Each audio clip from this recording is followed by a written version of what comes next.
Hello, my name is Ben Gibbins. So this would be my second installment of Ask a Candidate, if you will. So I put out a question to see what people wanted to talk about or what topics a candidate should talk about. So the first one I went over was affordable health care, and then the next question was by Jennifer, and she was asking about the homelessness epidemic. So I appreciate all the challenging questions. You couldn't give me any softballs. Had to come out with highly complicated and challenging topics. It's okay. So I'm going to answer this just like I did the last one. So I'm going to talk about my beliefs on the topic, what the federal responsibility, I believe the federal responsibility should be, the state responsibility, the community responsibility, and then the individual's responsibility. So I think, well, let me just talk about my beliefs. It depends on the individual. So if we have an individual in our society that just is not going to fit in society's norms for whatever reason, for cognitive reasons, for medical reasons, for reasons that are not the individual's fault, then we as a society need to help out. I don't know why anybody should be homeless. The challenge in California is extremely expensive to live poorly. So when somebody gets into a challenging situation, for that person to become homeless, they're not very far away. Going from a paycheck to not having a place to live is not that far away for most people. So we need to understand that. Also, my belief is the stigma on homelessness is incorrect. I work as a residential aide in an addiction center, and sometimes we do get folks that were homeless. But one thing I want to make sure that you completely understand is the folks in the residential treatment program come from all walks of life, all different backgrounds, all different religions, people that don't have 2 cents to rub together, all the way and up to people that are doctors, and I have met a few. So some folks that don't have pennies, and some folks that are highly affluent. So whatever your belief is on addiction is fine, but this is something that I see on a regular basis. So I have a different perception of what it is and what it looks like. So let's talk about federal, state, and community and individual responsibility. So at the federal level, now, you're going to find with me, most social programs, the federal government just needs to stay the hell out of it. Okay. Now, this is one of the very few exceptions because we do have Social Security, and it's supposed to be, it's intended for some folks to have, to pay into it so they have a retirement after a particular age, but also to care for our less fortunate folks that just can't do for themselves. So the homeless population is a diverse population. It's not just people they just didn't feel like having a place to live today.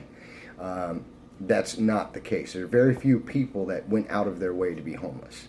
Okay, one large population is folks that have cognitive disabilities, cognitive challenges, and keep in mind I don't have the specific numbers, but at one point, the standards for mental health changed, and folks that used to be in residential treatment programs were let go, and apparently they were just supposed to figure it out.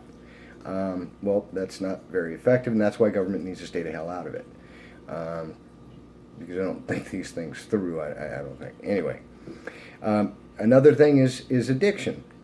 Now, this is a controversial topic for some folks. Some people think that people just chose one day to use too much and that's it. But no, it's not the case. Based on scientific studies, that's not what's going on in somebody who's addicted to something.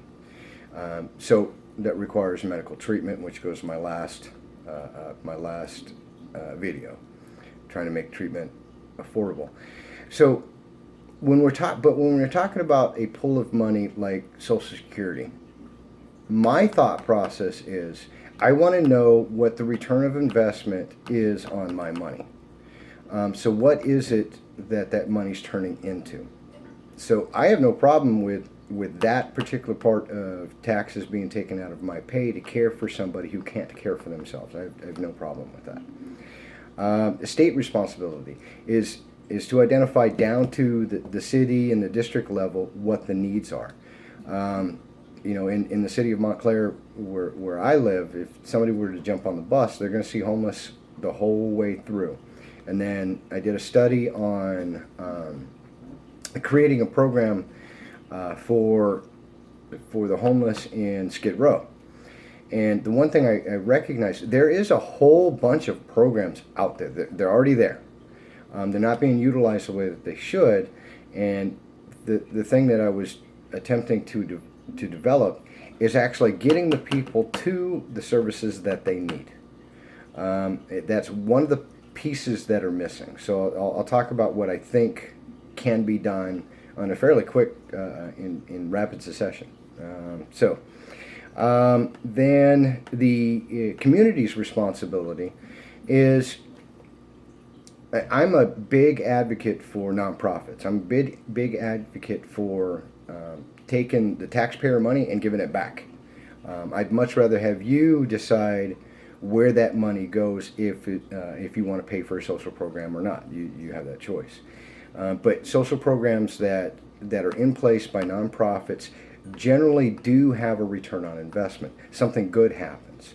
And at least we can identify those folks that have the ability to move on and do great things and have great lives versus those that, for whatever cognitive reason, they're just not going to. And we need to identify that and understand that and be compassionate. If we're just going to take a human and say that they're throwaway because they don't work or they don't have a job, well, then you and I aren't going to see eye to eye on this one. Bottom line, I think humans are the most valuable resource on the planet, and we should treat them that way, regardless if that person doesn't have the ability to contribute. Now, those folks that do have the ability to contribute, now let's talk about the individual responsibility. Those folks that, like I go to college, and there's quite a big population that goes to school that's actually homeless. And the reason why they do that is because they can afford to go to school, they can afford to eat, and they're looking for something for their future. They just can't afford a place to live. So, I mean, think about that. So if the perception is somebody who's homeless is just lazy, well, that doesn't sound lazy to me. That sounds like somebody's doing everything they possibly can to better themselves. We should be assisting that, and I mean as a community, not as a state or as federal, but as a community coming together and saying, hey, look, this person's doing everything that they possibly can, doing it the best way that they possibly can, and we don't know each person's individual situation. So instead of asking the homeless person, what'd you do? Ask her, what happened? Would you like to get out of this scenario? Which leads me to one solution that I think may work, is having a combined group of nonprofits and the other programs that are already available, coming together, going to the homeless population, identifying the different populations within there. The folks that, because if somebody wants to be homeless, that's their deal. But quite a few don't. Okay, there's just some barrier in the way keeping them from being productive. And keep in mind, if somebody comes off the street and becomes productive, they are now contributing to society. That's a return on investment. That's the type of stuff that I'm looking for. The other folks that can't contribute, I'm not worried about them. I'm worried about the ones who can. And I want to use that as a return on investment. So some of the factors, and I don't know all of them, for becoming homeless is cognitive reasons, addictions, can't afford housing. The very small population just felt like being homeless. A change, somebody having a job for a long time, working, basically paycheck to paycheck, gets laid off, is now homeless. Okay, so those are the reasons. And in every scenario there, except for the one who physically can't because of cognitive reasons, can be a potential return on investment, can be somebody that can be put back into the society and be productive. So I think to combat this, it's got to take all of us together. And one more thing about the individual, if the family member has the ability, not all do, has the ability to collect their family member, that's one way to get at least one person out of the homeless population.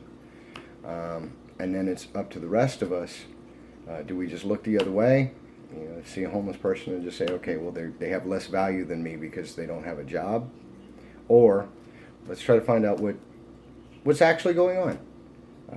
Does this person need additional assistance? And if they do, and we care about humanity, let's try to provide that in some way, in some fashion. So that's my thoughts on it. So I think the solutions are combining the nonprofits with the social programs, having a task force that will be willing to go to where the homeless people are, identifying the needs for those homeless people, and then putting them into the programs where they can benefit. And then identifying those folks that it doesn't matter what we do, they're not going to be productive in society, and that's okay. It's not their fault. It's our responsibility to take care of that person. At least that's my belief. If you disagree with the fact that I think humanity, a human, is the most valuable thing on this planet, then you and I aren't going to see eye to eye, as I said earlier, and that's okay. I'll be willing to debate and argue that point till the end, because my belief's not going to change. So again, my name is Ben Gibbins. Please visit my website at bengibbons.com. If you want to have a political debate, it's PARA82ND_1. That's Twitter, so at para82nd_1. If you want to send me an email, it's bengibbons@bengibbons.com. I wish you and yours the best, and I will talk to you again.